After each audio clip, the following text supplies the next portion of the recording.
12 मध्ये होत असलेल्या सभेसाठी आपल्या चारही उमेदवारांना आशीर्वाद देण्यासाठी या ठिकाणी उपस्थित असलेले परमपूज्य अभिनव पट्टर देवरू महाराज, त्यासोबत आदरणीय मृत्युंजय स्वामीजी महाराज, या ठिकाणी उपस्थित असलेले या प्रभागातले आपले चारही उमेदवार, खास करून आपल्या सगळ्यांच्या सेवेत असलेले आणि वयाच्या 21व्या वर्षी ज्यांनी अपक्ष नगरसेवक म्हणून पहिल्यांदा निवडून येण्याचं काम केलं आणि तेव्हापासून सातत्यानं आजपर्यंत ते या शहराची सेवा करतायत, ते सन्माननीय विनायक कोंडालजी, सारिका खजूरजी, सन्माननीय अर्चना वडनाल आणि सिद्धेश्वर कमटम असे या प्रभागाचे चारही उमेदवार, त्यांना आशीर्वाद देण्यासाठी आलेले स्टेजवरचे सगळे सन्माननीय, आणि त्यासोबत आपण या ठिकाणी मोठ्या संख्येने उपस्थित असलेल्या आमच्या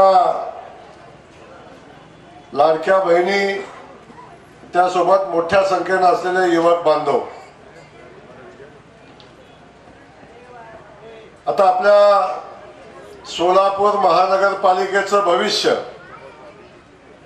येणाऱ्या 5 वर्षासाठी आपण कुणाच्या हातात देतोय, कुणाच्या हातामध्ये देणार आहे, या विभागाचा नगरसेवक कोण होणार आहे हे ठरवणारी ही निवडणूक आज या ठिकाणी आता अंतिम टप्प्यामध्ये आहे. सातत्यानं गेल्या 10-12 दिवसापासून या निवडणुकीचा प्रचार चालू आहे आणि या निवडणुकीचा प्रचार आपण नेमकं कशासाठी करतो तर गेल्या 5 वर्षामध्ये ज्या ज्या लोकांना संधी मिळाली, ज्या पक्षाला संधी मिळाली, त्यांनी या भागासाठी, या शहरासाठी काय केलं आणि येणाऱ्या 5 वर्षाच्या कालखंडामध्ये जर तुम्ही आम्हाला निवडून दिलं तर आम्ही शहरासाठी काय करू हे सांगण्यासाठी खऱ्या अर्थानं निवडणुकीचा प्रचार होत असतो. पण मी गेल्या 8-10 दिवसापासून बघतोय ही निवडणूक आपण का लढतोय हे भारतीय जनता पक्ष सोडून दुसरा कुठलाही पक्ष सांगू शकत नाही. कशासाठी निवडणूक आपण लढतोय आणि या निवडणुकीमध्ये उभं राहून निवडून आलं तर आम्ही काय करू हेही सांगण्यासाठी त्यांच्याकडे काय नाही. त्यामुळं आपल्या सगळ्यांना या ठिकाणी भारतीय जनता पक्षावर जो आपला विश्वास आहे, मला उठताना कोंडालजींनी सांगितलं की हा भारतीय जनता पक्षाचा बालेकिल्ला आहे. या ठिकाणी भारतीय जनता पक्ष एकदम मजबूत भारतीय जनता पक्ष आहे. काय महेंद्रगीतनं लोक आलेले आहेत, काय अक्कलकोटची लोक आहेत आणि या शहरातले अनेक समाज बांधव या ठिकाणी आपल्या या भागामध्ये राहत असतात. आणि जेव्हा आपण या निवडणुकीच्या अनुषंगाने चर्चा करतो तेव्हा खऱ्या अर्थानं आपल्या शहरासाठी कुणी काय केलं, आपल्या जिल्ह्यासाठी कुणी काय केलं याचा विचार आपण सगळ्यांनी केला पाहिजे. मला सगळ्यांना सांगायचंय, पहिल्यांदा मी पालकमंत्री म्हणून या शहरात आलो. आमचे सगळे पत्रकार बंधू सगळ्यात पहिल्यांदा माझ्याकडे माईक घेऊन पुढे आले. त्यांनी मला पहिला प्रश्न केला, पालकमंत्री महोदय, गेल्या अनेक वर्षापासून सोलापूरची विमान सेवा चालू होणार होती, आजपर्यंत विमान सेवा चालू झाली नाही, ती विमान सेवा कधी चालू होईल? पहिला प्रश्न होता. दुसरा प्रश्न होता, पालकमंत्री महोदय, सोलापूरच्या दुहेरी पाणी पुरवठ्याच्या दुहेरी पाईपलाईनचं काम कधी पूर्ण होईल? आणि तिसरा प्रश्न होता सोलापूर शहरामध्ये IT पार्क कधी होईल. आज मला सांगताना अभिमान वाटतो, सांगताना आनंद वाटतो की सोलापूर शहराची विमान सेवा आता चालू झाली. सोलापूरची विमान सेवा चालू झाली, सोलापूरच्या वैभवात भर पडली आणि सोलापूर शहराचं नाव हवाई सेवेसाठी जगाच्या नकाशावर आता दिसते. आता गुगलवर सर्च करून बघा, सोलापूर शहराच्या विमान सेवेचं वेळापत्रक आपल्याला दिसतं. पहिल्यांदा गोव्याला विमान सेवा चालू झाली. आपल्या शहरातल्या अनेक लोक, खास करून या शहराच्या खासदार म्हणला, गोव्यात गेल्यावर गोव्याची विमान सेवा कशाला चालू केली. गोव्यात गेल्यावर सोलापूरची आमची युवा पिढी बिघडून जाईल. आता मला सांगा ताई, खासदार महोदयांना कसं समजलं की गोव्याला गेल्यावर पिढी बिघडते, पोरं बिघडतात. याचा अनुभव कोणी घेतला होता आणि ते कसं त्यांना समजलं की गोव्याला गेल्यावर पिढी बिघडते. आणि गोवा हे जगाच्या नकाशावरच आंतरराष्ट्रीय पर्यटन क्षेत्र आहे आणि गोव्यातनं जगाच्या पाठीवर सगळ्या देशामध्ये विमान सेवा चालू आहे. आमच्या सोलापूरच्या जनतेला जर दिल्लीला जायचं म्हटलं तर डायरेक्ट इथनं आम्ही गोव्यातनं दिल्लीला जाऊ शकतो. अशा पद्धतीची विमान सेवा चालू आहे. दुसरा शब्द खासदार मोदयांनी पुन्हा सांगितला. मी अनेक खासदार बघितले, ते आमची विमान सेवा चालू होईल हे सांगणारे खासदार बघितले, पण पहिल्या खासदार ताई अशा बघितल्या की त्या म्हणल्या मुंबईची विमान सेवा चालूच होणार नाही याची गॅरंटी मी देते. आता ताई, मुंबईची विमान सेवा पण चालू झाली. आता मुंबईला आमचं विमान जातं आणि मुंबईमध्ये आमचा व्यापारी बांधव जातो आणि संध्याकाळी विमानानं दुसऱ्या दिवशी विमानानं परत येतो. आता सकाळी सुद्धा मुंबईचं विमान चालू होईल आणि 2 दिवसातनं 2-2 वेळा मुंबईचं विमान चालू होईल अशी परिस्थिती झाली. आता आमच्या सगळ्यांचं म्हणणं आहे, आम्ही सिद्धेश्वराच्या नगरीमध्ये राहतो. आता यात्रा उत्सव चालू आहे. असंख्य लोक यात्रेच्या निमित्तानं लाखो लोक या शहरामध्ये येत आहेत आणि या सिद्धेश्वराचं दर्शन घेत आहेत. त्याच्यासोबत आमच्या जिल्ह्यामध्ये पंढरीची विठुरायाची नगरी आहे. पंढरपूर आमच्या जिल्ह्यामध्ये आहे. बाजूला आई तुळजाभवानीचं स्थान आमच्या जिल्ह्याच्या आमच्या बाउंड्रीवर आहे आणि बाजूला आमचा अक्कलकोट, स्वामींचं अक्कलकोट मध्ये स्वामींचं समाधी स्थळ आहे. या सगळ्या ठिकाणी दर्शन घेण्यासाठी अनेक लोकांना येण्यासाठी अडचण होत्या, वेळेच्या अडचण होत्या. आता ही सगळी लोक विमानाने येतात आणि दर्शन घेऊन जातात. हे पर्यटन धार्मिक स्थळ निर्माण करण्याचं काम, हब निर्माण करण्याचं काम या विमान सेवेनं केलं. पण हे सगळं झालं तरी सुद्धा आमच्या या सोलापूर शहरातल्या माता भगिनींचं म्हणणं आहे, आम्ही पंढरीचं दर्शन घेऊ, आम्ही आमच्या आई तुळजाभवानीचं दर्शन घेऊ, आमच्या बालाजीच्या दर्शनाचं काय. सगळ्या शहराची मागणी आहे की आम्हाला बालाजीला इथून तिरुपतीला जाता आलं पाहिजे. आता तिरुपतीची विमान सेवा चालू करा. मी आपल्या सगळ्यांना शब्द देतो, आता तिरुपतीची विमान सेवा येणाऱ्या 2-2.5 महिन्यामध्ये चालू होती आणि इथनं डायरेक्ट उड्डाण घेऊन आपण बालाजीचं दर्शन घेऊ.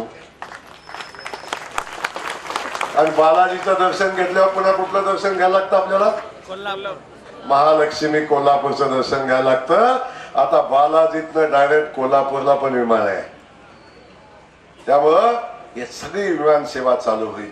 जगातले अनेक उद्योजक आमच्यामध्ये येतील, आमच्या शहरामध्ये उद्योग व्यवसाय उभे करतील. या शहराचं वैभव पुन्हा आपल्याला प्राप्त होईल. हे शहर विडी कामगारांचं शहर. एक विडी उद्योग तिथं होता, त्याच्यावर काम करणारे कामगारांची संख्या मोठी होती. एका बाजूला वस्त्र उद्योग आमच्याकडे होता, त्याच्यावर काम करणाऱ्या कामगारांची संख्या होती. बघता बघता ते उद्योग कमी झाले आणि हा उद्योगातनं बेरोजगारी वाढली. आता आपण बघितलं, परवा मुख्यमंत्री महाराष्ट्राचे आमच्याकडे आले आणि त्यांनी सांगितलं इथला वस्त्र उद्योग वाढला पाहिजे, याच्यासाठी आमचं सरकार ताकदीनं सोलापूरच्या वस्त्र उद्योजकांच्या पाठीशी उभं राहील आणि इचलकरंजीमध्ये ज्याप्रमाणे सवलती आमच्या उद्योगाला दिल्या जातात त्या सवलती आमच्या सोलापूरच्या उद्योजकाला दिल्या जातील. इथला उद्योग व्यवसाय वाढेल. एका बाजूला हा उद्योग वाढवण्याचा विषय आला, दुसऱ्या बाजूला आपण बघितलं पाण्याचा विषय आपल्या सगळ्यांना माहिती आहे. खास करून देवेंद्र दादाचं मी मनापासून कौतुक करेन. आणि असा एक आमदार ताई आपल्या शहराला मिळाला, एकदा खुर्ची मिळाली की त्याच्यावरून उठायला कुणी तयार होत नाही, कुणी तयार होत नाही. या देवेंद्र कोटेंनी शपथ घेतली की जोपर्यंत मी माझ्या शहराला रोज पाणी देत नाही तोपर्यंत मी पुन्हा मत मागायला येणार नाही, अशा पद्धतीची शपथ या देवेंद्र कोटेंनी घेतली. आता आपण बघितलं पत्रकार बांधवांनी विचारलेला दुसरा प्रश्न, आमच्या दुहेरी पाईपलाईनचं काम आता कंप्लीट झालं. उजनीतनं पाणी आमच्या शहराला यायचं, इथं पाणी येईपर्यंत 10% पाणी सुद्धा इथं पोचायचं नाही, नदीत पाणी सोडायचं आणि मग इथं आणायचं. आता त्या उजनीतनं डायरेक्ट पाईपलाईन आम्ही सोलापूर शहरामध्ये केली, जवळजवळ 550-600 कोटी रुपये खर्च केले. आता पाकणीचा वॉटर ट्रीटमेंटचा प्लॅन्ट तयार होतोय आणि त्यासोबत शहरातली अंतर्गत पाणीची व्यवस्था आहे, पाईपलाईनची व्यवस्था आहे. त्या पाईपलाईन कधीच्या आहेत? 40-50 वर्षापूर्वीच्या पाईपलाईन. ही सगळी व्यवस्था खराब झालेली आहे. या शहराला रोज पाणी द्यायचं म्हटलं तर या शहरातली सगळी नवीन पाईपलाईन करायला लागेल, या शहरातली पाण्याची वितरण व्यवस्था नव्यानं करायला लागेल. सांगायला आनंद होतो माननीय मुख्यमंत्री महोदयांनी, आपल्या देवेंद्र कोटेन या शहरातल्या आमदारांनी, आम्ही सगळ्यांनी फॉलोअप केला आणि 892 कोटी रुपयाचं टेंडर निघाले. आता शहरातली सगळी पाईपलाईनची व्यवस्था बदलून जाईल आणि सोलापूरला रोज पाणी मिळेल अशा पद्धतीची परिस्थिती येणाऱ्या 3-3.5 वर्षामध्ये होईल. एका बाजूला हे सगळं करत असताना आपण सगळेजण पाहतोय शहराची लोकसंख्या वाढताना आपण बघतो, शहरं मोठी होताना आपण बघतोय, पण सोलापूर शहराच्या वैभवामध्ये दृष्ट लागण्यासारखी झाली होती. एका बाजूला पुण्या मुंबईची लोकसंख्या वाढते आणि आमच्या सोलापूरची लोकसंख्या कमी होते, कारण आमचा विडी उद्योग बंद पडला, आमचा वस्त्रोद्योग बंद पडला, युवकांच्या हाताला काम मिळेना. आमचे युवक पुण्या मुंबईला जायला लागले, बेंगलोरला जायला लागले आणि आई वडीलच घरात राहिले. या युवकांच्या हाताला काम दिलं पाहिजे, उच्च शिक्षित युवकांच्या हाताला या ठिकाणी काम दिलं पाहिजे, पूरक उद्योग उभे राहिले पाहिजेत आणि या शहराला समृद्धी आली पाहिजे. हे कधी शक्य होईल? या शहरामध्ये IT पार्क झाल्याशिवाय हे शक्य होणार नाही.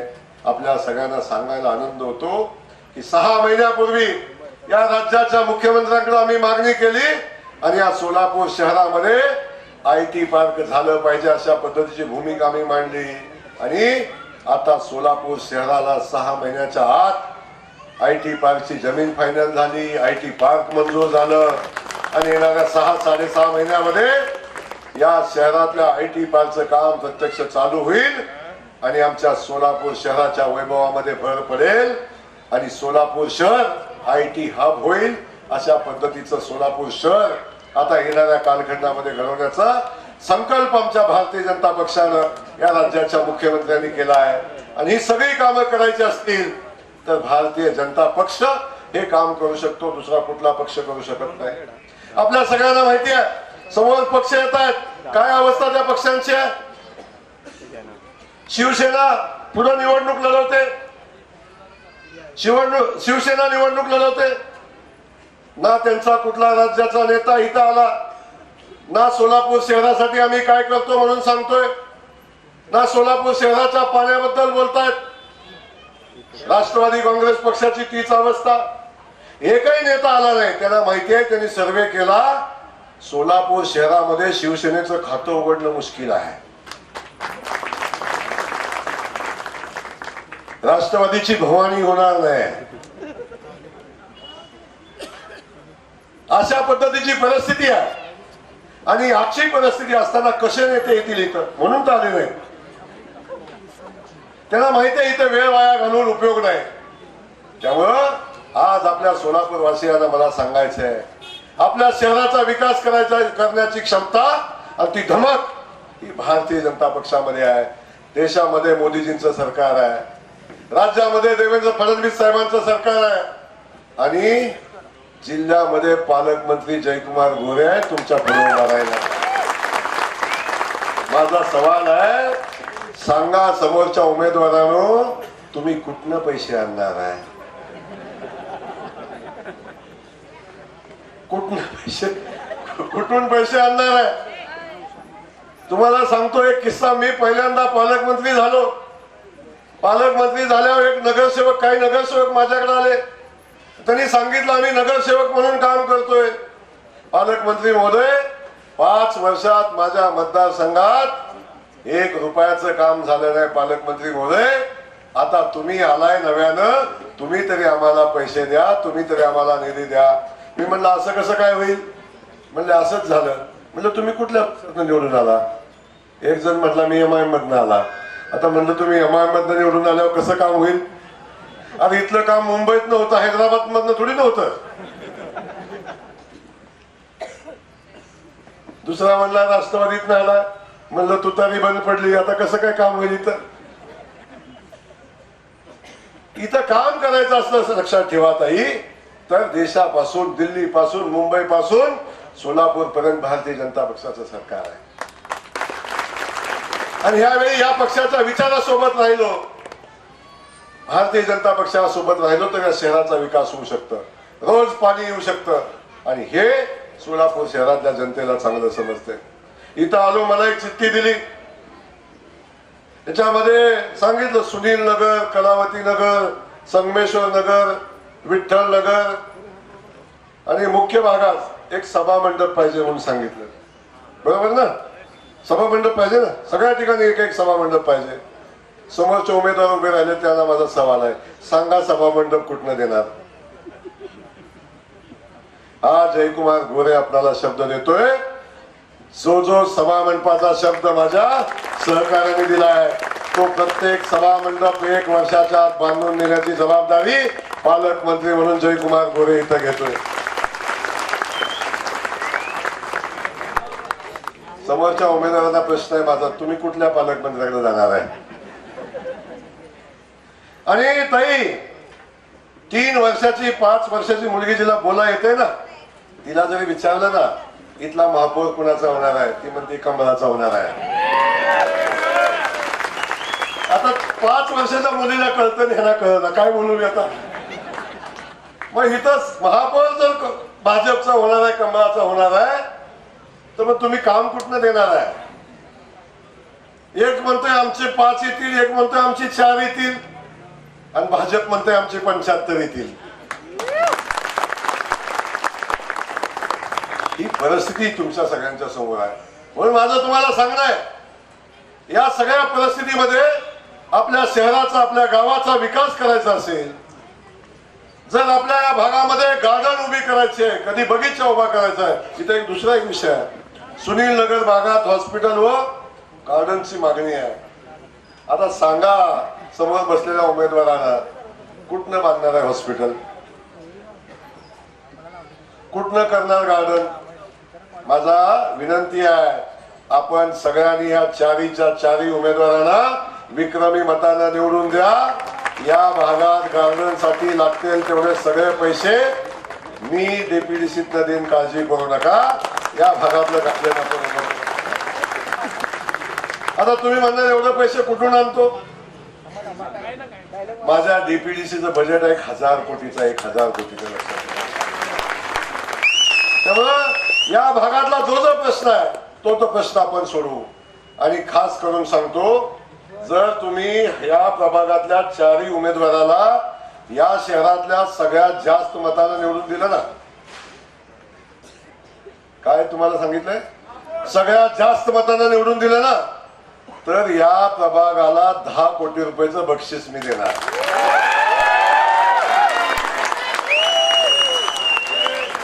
जे 10 कोटी रुपये एक नगरसेवक 10 वर्षात सुद्धा इथं आणू शकत नाही, तेवढे पैसे पहिल्या वर्षी देणार.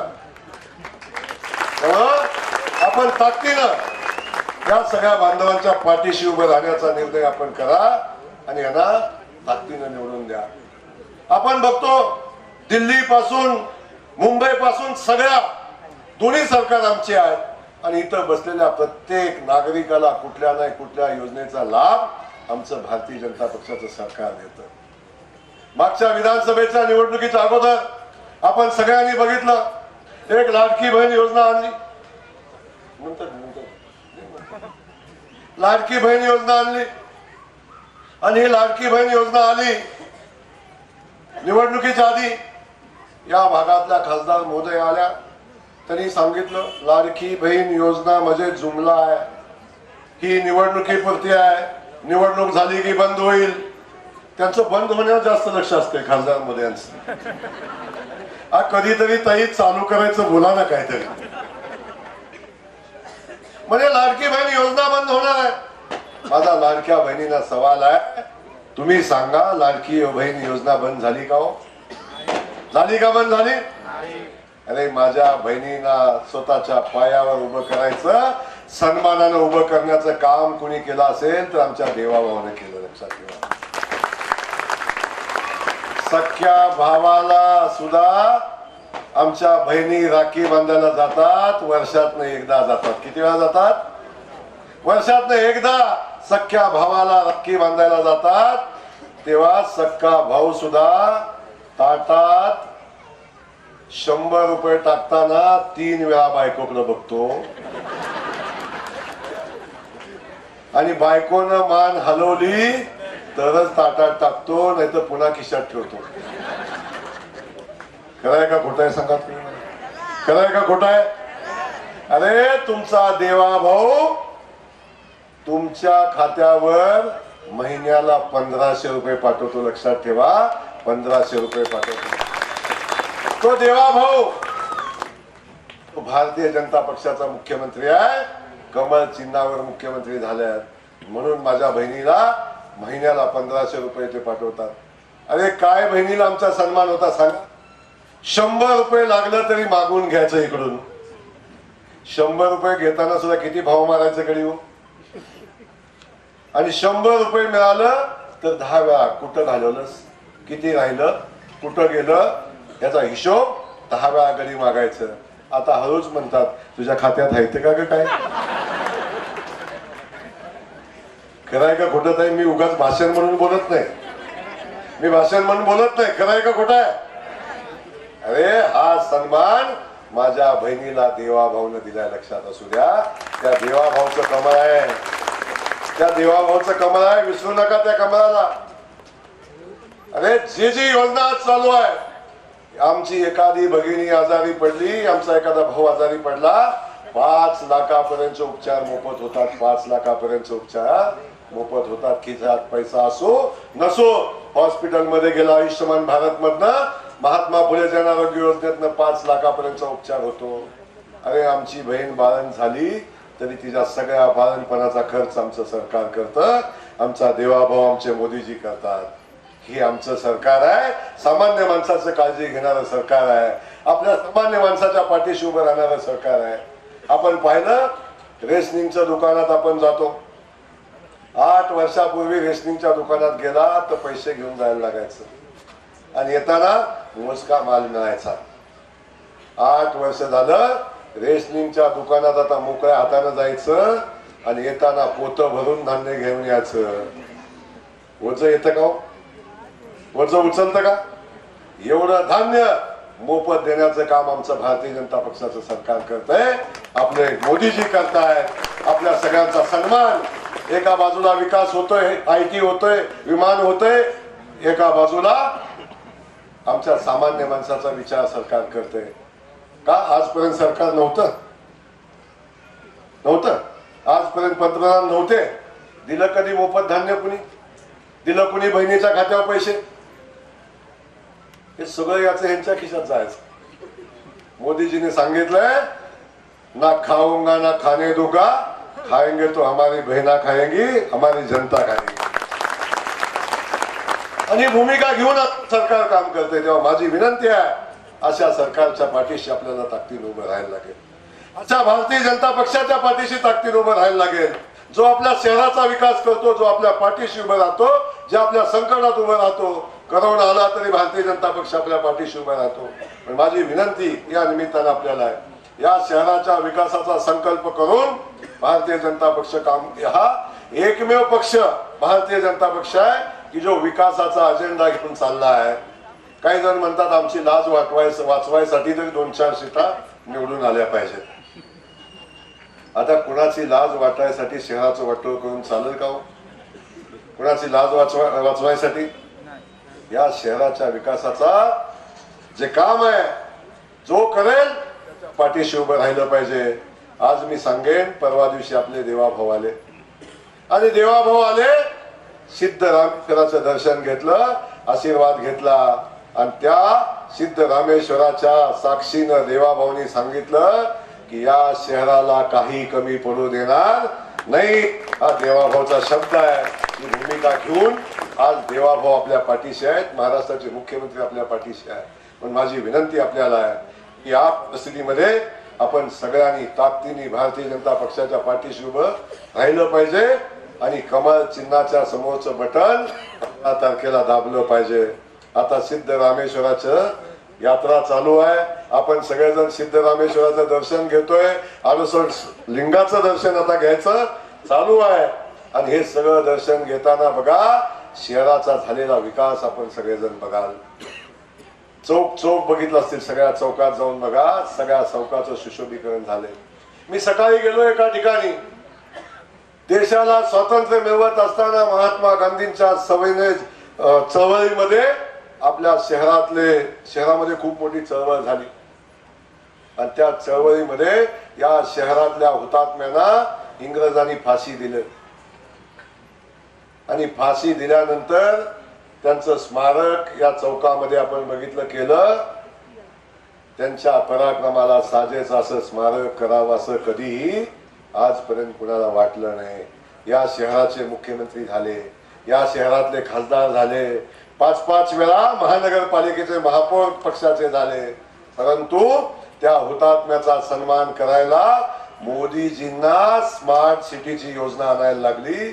आज हुतात्म्यांचं स्मारक बघून या, तिथं गेल्यानंतर आपल्याला प्रेरणा मिळते की या लोकांनी आमच्या देशाच्या स्वातंत्र्यासाठी प्राण दिलाय, बलिदान केलंय, यासारखं आम्ही आमच्या देशासाठी काम करू अशी प्रेरणा युवकांना मिळेल. असं स्मारक त्या ठिकाणी उभं राहिले. माझी विनंती आहे, स्मार्ट सिटीच्या माध्यमातून झालेली कामं आपण बघताय. ही सगळी लोक फक्त टीका करतायत स्मार्ट सिटी कुठं आहे. आता मी सांगतो, या सगळ्यांना स्मार्ट सिटी बघायची असेल तर 2 दिवस अजून आहे. बस पण मीच काढतो, बसचे पैसे पण मी देतो, बसमध्ये नाश्ता पण मी देतो, जेवण पण देतो. दिवसभर बस फिरली तर एक काम बघायचं होणार नाही, एवढं काम स्मार्ट सिटीतनं झालेलं आहे. माझी सिद्धरामेश्वराची यात्रा आहे, तिथं जावा, तो परिसर सुशोभित केला आहे. आज ते सिद्ध रामेश्वराच्या ट्रस्टीने पण केलंय आणि आम्ही महापालिकेच्या माध्यमातून केलंय. आज सुंदर असं सिद्ध रामेश्वराचं मंदिर आपण त्या ठिकाणी बघतोय. ही सगळी कामं ही भारतीय जनता पक्षाच्या स्मार्ट सिटी योजनेतून झालेली आहेत, हे आपण लक्षात घ्या. म्हणून आपल्याला पुन्हा एकदा विनंती करतो, आपण येणाऱ्या 15 तारखेला भारतीय जनता पक्षाचं कमळ चिन्ह आहे आणि कमळ चिन्हापुढचं बटन दाबून या प्रभागातल्या 4च्या 4 नगरसेवकांना बहुमतानं निवडून दिलं पाहिजे. ही भूमिका आपण घ्या. आणि हे सगळं करत असताना इथल्या